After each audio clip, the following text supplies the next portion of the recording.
নমস্কাৰ মই অভিজিত গোস্বামী আৰু আপোনালোকৰ ওচৰলৈ লৈ আহিছোঁ দিনটোৰ কিছুমান গুৰুত্বপূৰ্ণ খবৰ যদিহে আপোনালোকে মোৰ ভিডিঅ'বিলাক চাই ভাল পাইছে তেতিয়াহ'লে লাইক আৰু শ্বেয়াৰ কৰি দিব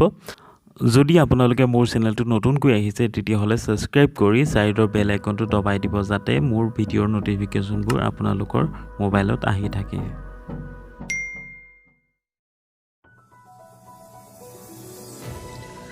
কৰোনাৰ সংঘাৰৰ মাজতে ধাৰাবাহিকভাৱে নৱম দিনাও পেট্ৰল ডিজেলৰ বৃদ্ধি পালে মূল্য প্ৰতি লিটাৰ পেট্ৰলত 48 পইচা আৰু ডিজেলত 59 পইচাকৈ বৃদ্ধি পালে এই বৰ্ধিত মূল্যৰ সৈতে দিল্লীত প্ৰতি লিটাৰ পেট্ৰলৰ মূল্য 76.26 টকা আৰু প্ৰতি লিটাৰ ডিজেলৰ মূল্য হ'লগে 74.62 টকা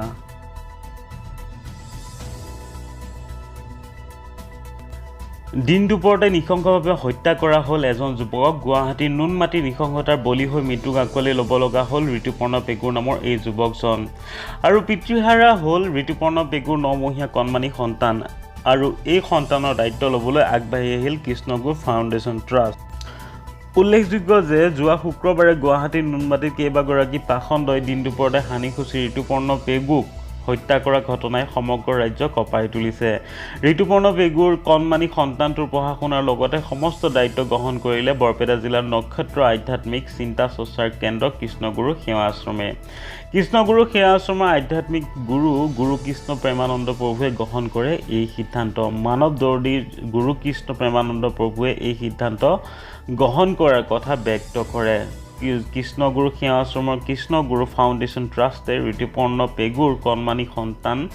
হৰেক পেগুৰ উচ্চ শিক্ষা গ্ৰহণলৈ সমস্ত দায়িত্ব বহন কৰাৰ কথা সংবাদ মাধ্যমৰ জৰিয়তে প্ৰকাশ কৰে কৃষ্ণগুৰু সেৱা আশ্ৰমৰ ভক্তি মাতৃ কুন্তলা পাটোৱাৰী গোস্বামীয়ে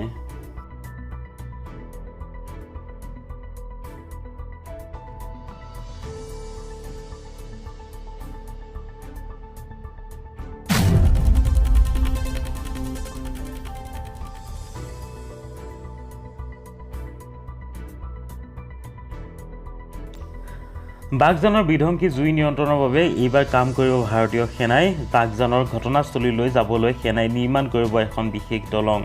যাতে ঘটনাস্থলীলৈ যাবলৈ সুবিধা হয় তাৰ প্ৰতি লক্ষ্য ৰাখি এই দলংখন নিৰ্মাণ কৰিব ভাৰতীয় সেনাই দলঙৰ কাম আগবঢ়াৰ বাবে বিভিন্ন দিশ চোৱা চিতাৰ বাবে সোমবাৰে পুৱাৰ ভাগতো বাঘজানৰ পৰিস্থিতি পৰ্যবেক্ষণ কৰিলে সেনাৰ এটা দলে দিনজান সেনা শিবিৰৰ পৰা আহিছে এই সেনাৰ দলটো বাঘজানৰ পৰা সেনাৰ দলটোৱে আৰম্ভ কৰিব দলং নিৰ্মাণৰ কাম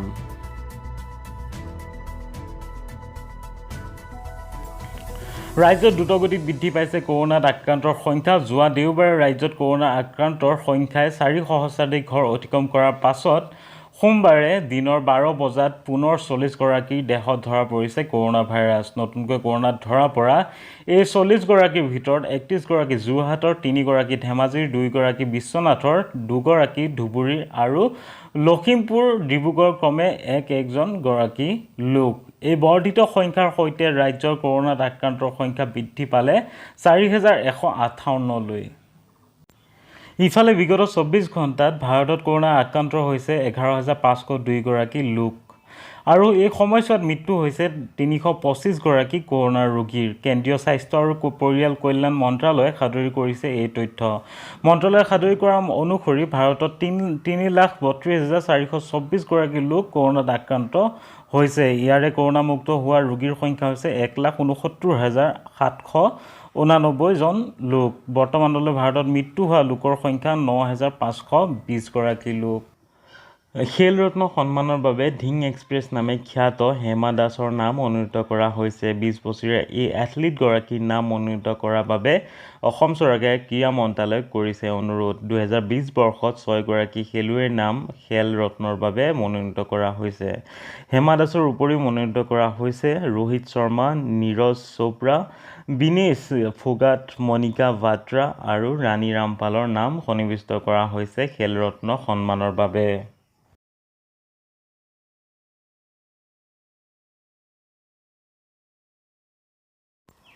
গোপন সূত্ৰৰ পুম খেদি অসম আৰক্ষী আৰু ভাৰতীয় সেনাৰ 15 নং গাৰোৱাল ৰাইফলছ SSBৰ 6 নং বেটেলিয়ান আৰু 210 নং CRPF কোব্ৰা কামাণ্ডো বাহিনীৰ যৌথ অভিযানত চিৰাঙৰ ভাৰত-ভূটান সীমান্তৰ ৰুণিখাটা থানাৰ অন্তৰ্গত সুংগ্ৰিং বনাঞ্চলৰ বৃহৎ পৰিমাণৰ ৰকেট, প্ৰপেলড গ্ৰেনেড, গুলী, বন্দুক মাটিত পুতি থোৱা অৱস্থাত উদ্ধাৰ কৰে। বিগত 12 দিন ধৰি অভিযান চলাই আজি সাফল্য লাভ কৰে অভিযানকাৰী দলটোৱে। এই সংক্ৰান্তত কোনো লোকক আটক কৰা হোৱা নাই। সোমবাৰে উদ্ধাৰ হোৱা মৰণাস্ত্ৰসমূহ ক্ৰমে ৰাইফলছ 3টা, পিষ্টল 7টা, RPG 14টা, গ্ৰেনেড 192টা, AK চিৰিজৰ 450টা ৰাউণ্ড সজীৱ গুলী আৰু কেইবাটাও মেগজিন উদ্ধাৰ কৰা হয়। সোমবাৰে উদ্ধাৰ হোৱা মৰণাস্ত্ৰসমূহ এটা সময়ত উক্ত অঞ্চলত দপদপনি থকা বড়ো বিদ্ৰোহী সংগঠনৰ NDRFৰ আছিল বুলি সন্দেহ প্ৰকাশ কৰা হৈছে।